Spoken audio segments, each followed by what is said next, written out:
Good morning, everyone. I hope you all are fine, doing well during this pandemic time.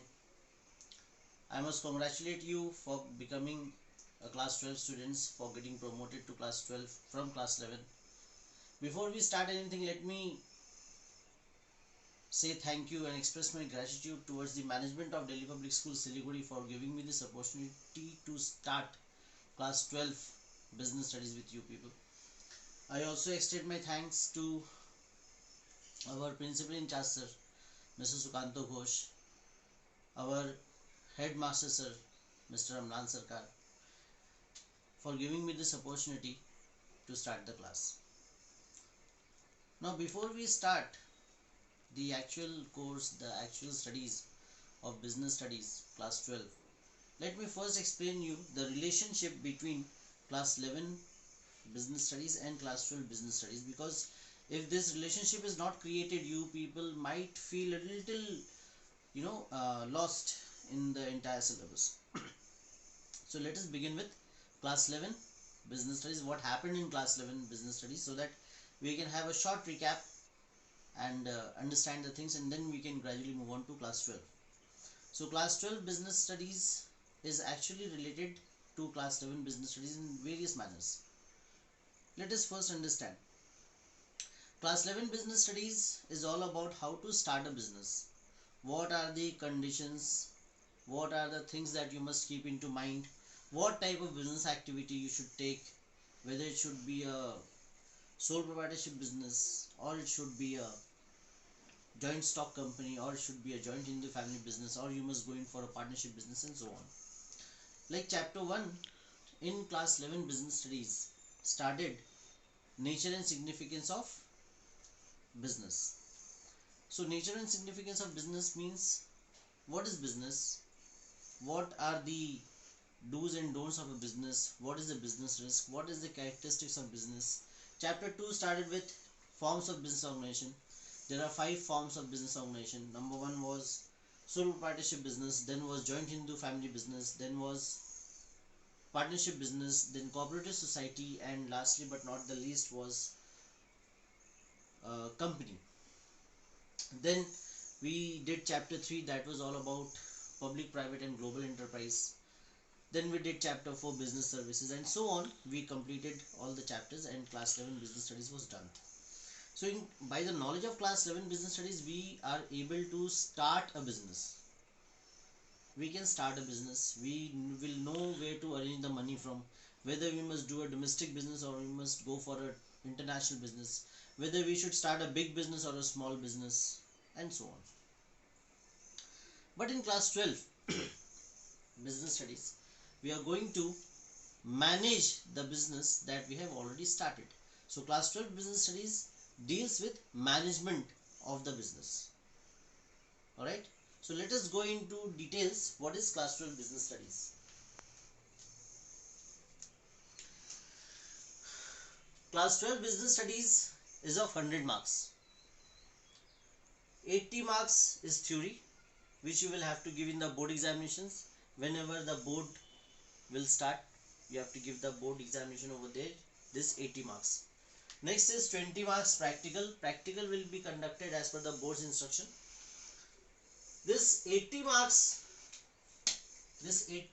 boards are divided into 2 parts, part A and part B. Part A consists of 8 chapters. Like chapter 1 is nature and significance of management. Chapter 2 is principles of management, and so on.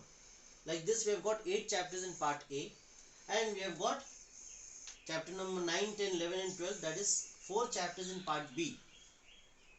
Total there are 8 chapters. In this video, along with this video, I am also going to share the syllabus. The link will also be given in the school website itself. You may just click on that link and get the syllabus of class 12. So children, now we are going to discuss the syllabus of business studies, as I've already started about it. So theory, as we can see that this syllabus which I'm showing you over here on the screen right away, this has been given by the Cbse board.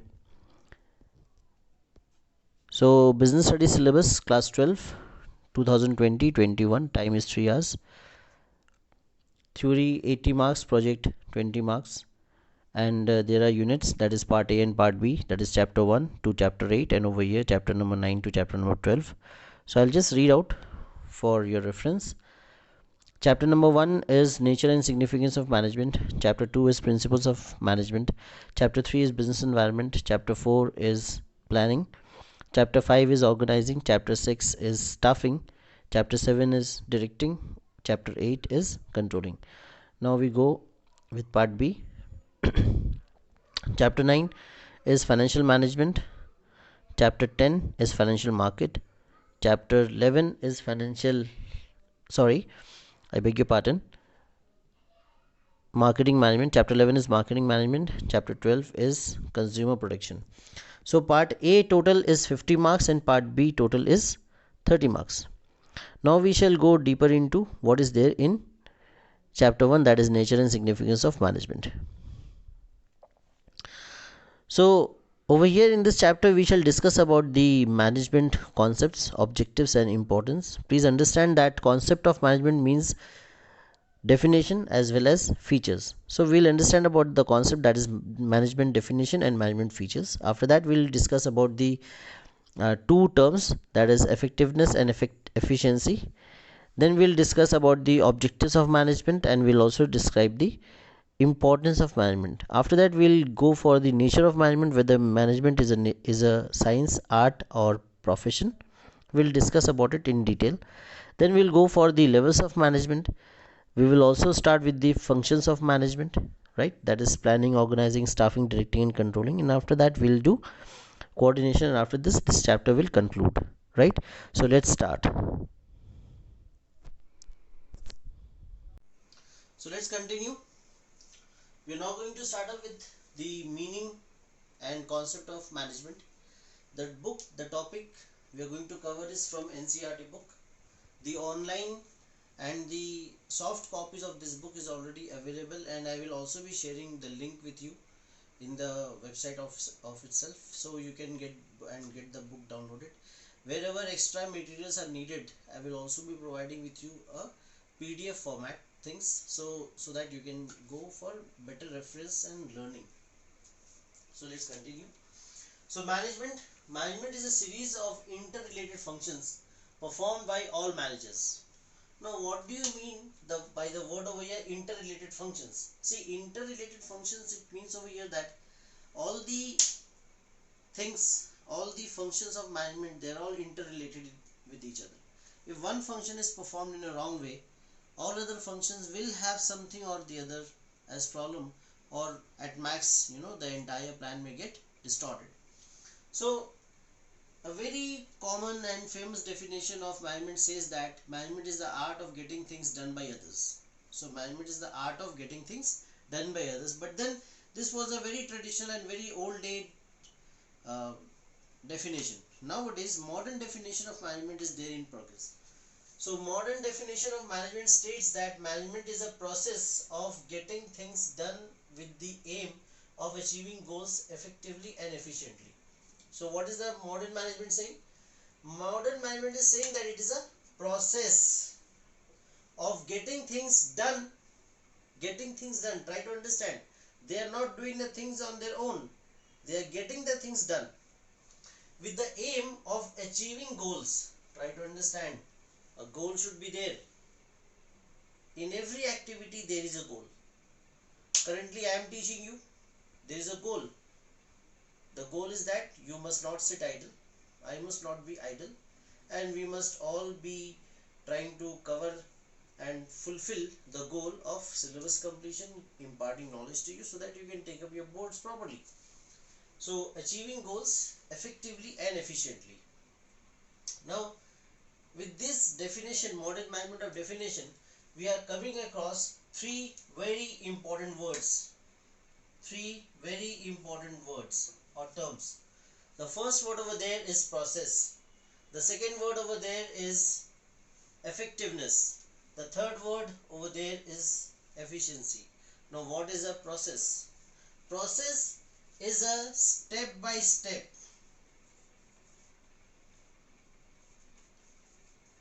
you can say sequence of activities. Sequence of activities that you have to perform. If you don't perform those activities in proper sequence, then the activity, the act of management will have something or the other problem. Next is effectiveness. What is effectiveness? Effective is all concerned about getting the work done. Getting the work done on time. Time is the most important thing over here. It means work should be done on time. But what is efficiency? Efficiency means in addition to effectiveness, it also thinks about one thing, that is at a low cost.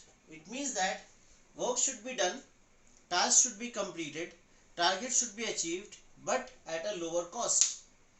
It means that all the resources that is there, we must introduce less resources, or whatever resources are absolutely required, that much only, without any wastage, and try to get the maximum output.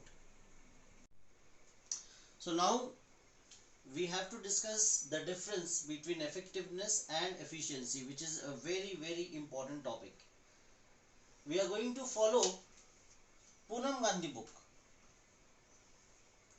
For students of class 12, I am 100% sure you don't need any extra introduction about Poonam Gandhi book. So we, as you all know, that we follow Poonam Gandhi book as well as NCERT book. But for this difference between effectiveness and efficiency, we are going to follow Poonam Gandhi book, because it is given in nice way over there. Right. So let's start.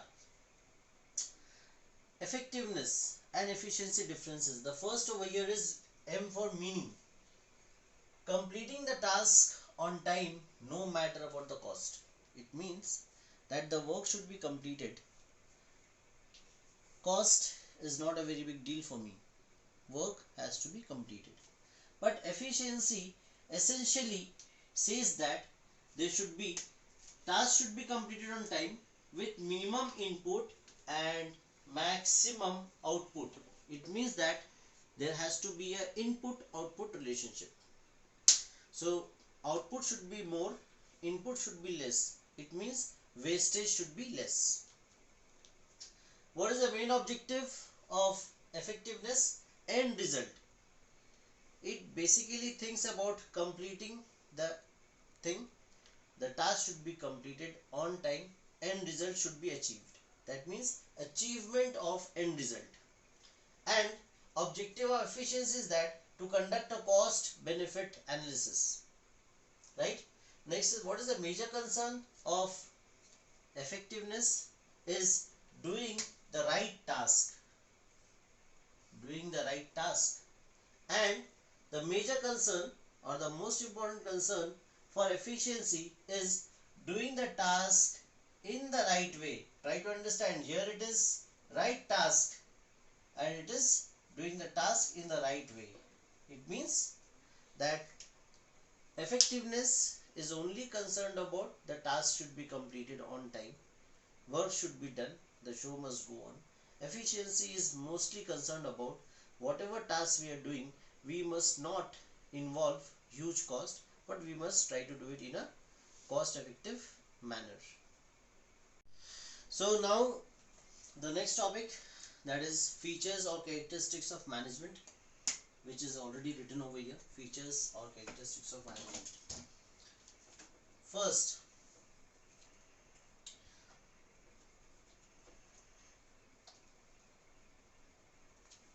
management is a goal oriented process.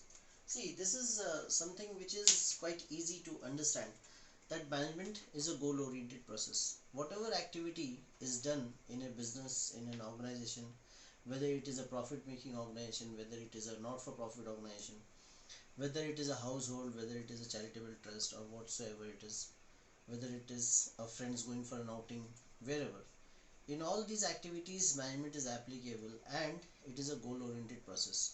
See, we are currently doing this online classes. This is also done by management. So what was the management task, or you can say the management goal? That was to conduct the class seamlessly, and this is what it is happening right now. So management is a goal oriented process. Second, management is all pervasive. It means it is applicable everywhere. Please write it. It is applicable everywhere. If you people are not having the copy, please arrange for a copy, pause the video, bring a copy and write these keywords, because if you don't write these keywords, then in the examination you're not going to get marks. A keyword is such an important word which will hold at least 10 15 words before the keyword, and also 10-15 words after the keyword. So that is a main and important word that has to be there. Anyway, so management is all pervasive. It means that it is applicable everywhere. Management is applicable everywhere. Management is applicable in all kind of institutions. In all kind of activities, management is applicable. But then, you know, the degree of involvement, the way you do it might differ because of the socio-economical background, because of human differences, right? Like, the way you deal with a person here in India, right?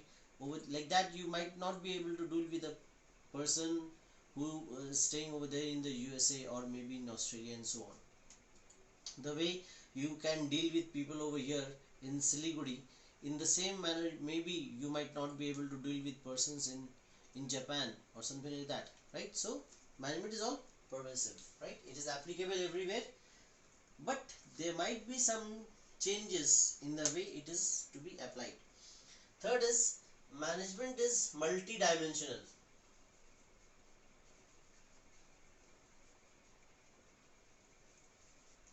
Management is multidimensional. Now what do you mean by multidimensional? What are the dimensions of management? The first dimension of management is management of work. See, whenever a management is there, the management has to look after the work properly. All organizations are supposed to carry out their work properly. If work is not done properly, then the management will never be able to survive. The business will come into loss. Everything will be in a jeopardized manner. Second is management of people. Now what is management of people? People involves mostly over here employees. In an organization, we must take care of the employees properly, because if the employees are not there, if the employees are not there, then a business will not survive. A business will not be able to get to those great heights which it want to. For example, I'll tell you, for the last 6 years, our DPS Siliguri is been ranking 1, that is rank first in the state continuously for the last 6 years, as I already told. What makes DPS so great? It is all because of you people, it is all because of we people, and of course our management, right? So teachers are so important over here. Okay, so that is what management of work and management of people. Third one is management of operations. It means the total activity. In addition to management of work and management of people, we have to fully see that how is our operations going on. That means operation means major business activity. It has to go on properly. If you say about that our school DPS Siliguri, does it have only one activity, that is only teaching students and nothing else? Yes, we do have so many things. So that is what we have to ensure, that our school is imparting the teaching learning sessions properly. Teachers and students, everyone is happy, and in addition to this, all other activities which helps them to ensure properly has to be done. Next one is management is a continuous process. Management is a continuous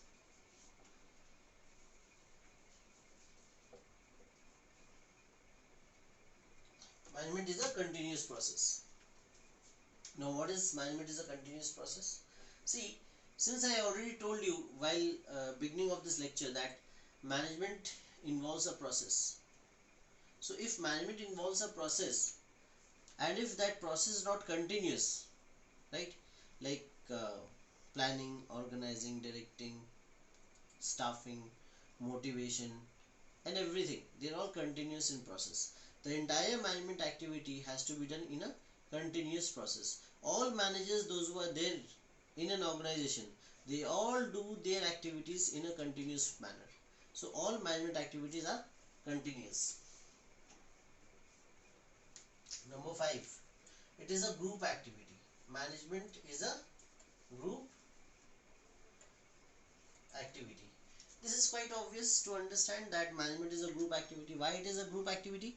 Because in management, every time, if a single person cannot do anything, it is always a team which does the work, right? So it has been rightly told by many experts in the past, and also in the future it will be told, I'm 100% sure. Together everyone achieves more. TEAM, team. So group activity means team. Teams means together everyone achieves more, because alone you cannot do anything. Alone you will never be able to succeed. There will be something or the other which will lack. Point number 6 is management is a dynamic function.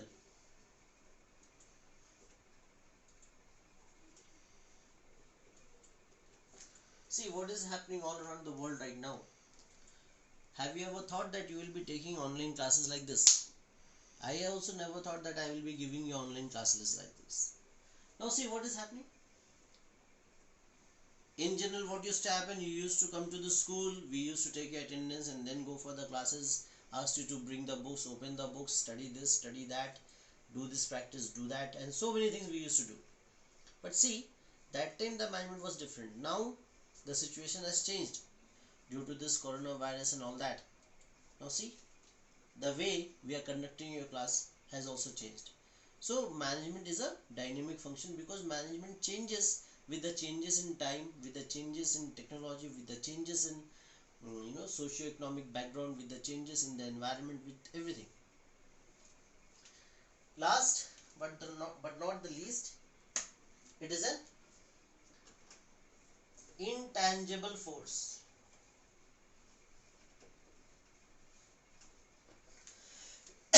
That management activity cannot be touched and seen. It can only be felt. Thank you for now. So now we are going to discuss objectives of management. What is the objective of management? What is the main goal of management? So management goals or objective of management is basically classified into 3 major areas. Number 1 is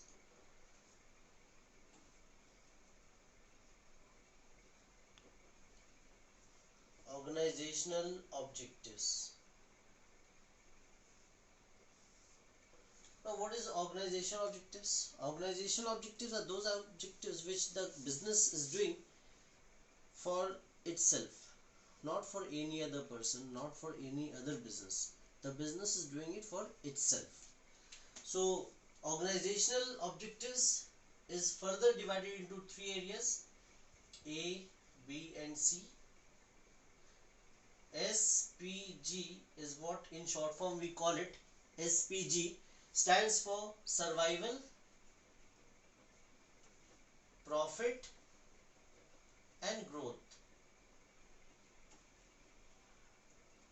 Survival, profit and growth.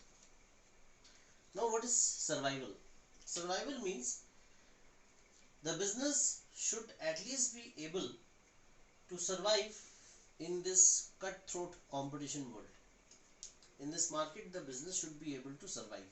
That means the business should be able to cover up basic expenses. At least expenses should be covered up. This is called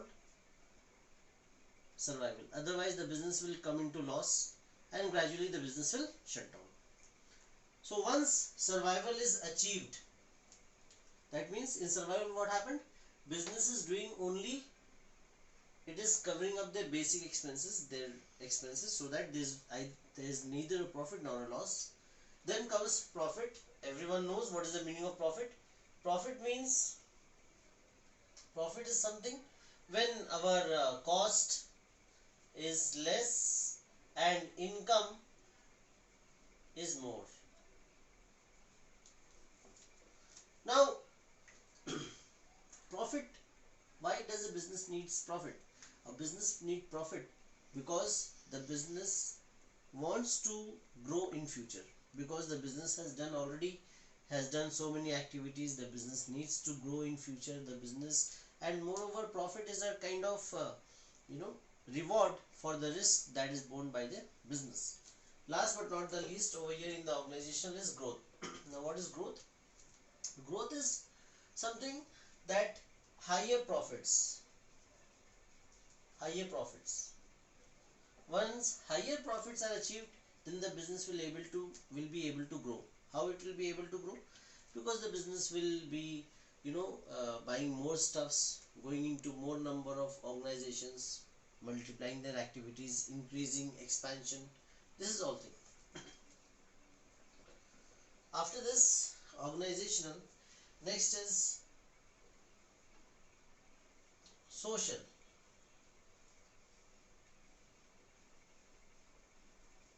Social objectives. What is the social objective? The business must try to stand in case of need.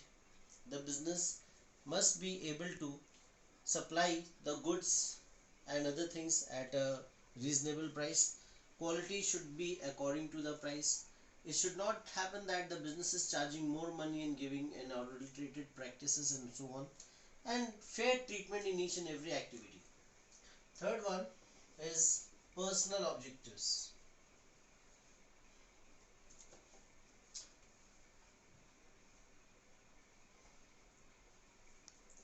Now what are personal objectives? Personal objectives are those objectives which the business is doing only for their employees and for other interested people, like like customers, like employees. Now what things are included over here?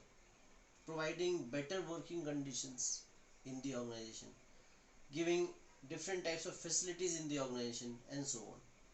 Okay, so now we will do the last topic for the day, that is the importance of management, right? So the first topic over there is,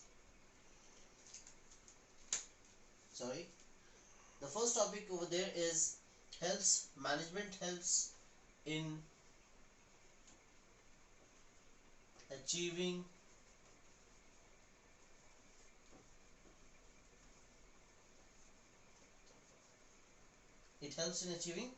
group goals. As I already told you, that management is altogether about fulfillment of a group objective, right? A management is not doing the management activity for itself, but it is doing for the organization.